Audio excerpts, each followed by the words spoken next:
स्वर्गाच्या राज्याचा दाखला. मत्तय 13:44-53.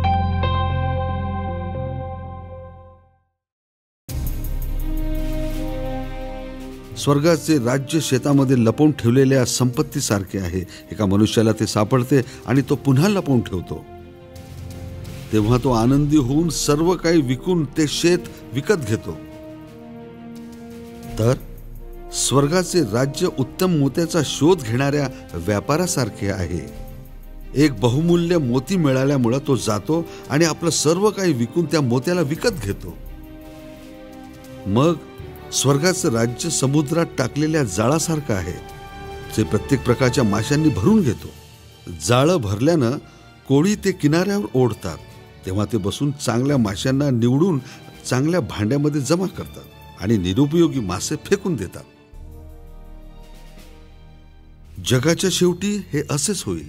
स्वर्गदूत जाऊन धार्मिकातून दुष्टांना वेगळे करतील आणि त्यांना आगीत टाकतील, जिथं रडणं आणि दात चघळणं राहील.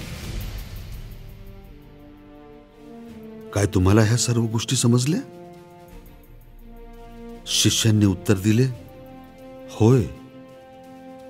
येशू त्यांना म्हणाले, प्रत्येक शास्त्री ज्यांना स्वर्गाच्या राज्याविषयी शिक्षण घेतलं आहे ते त्या माणसासारखे आहेत, जे आपल्या संपत्तीतून नव्या आणि जुन्या वस्तू काढतात.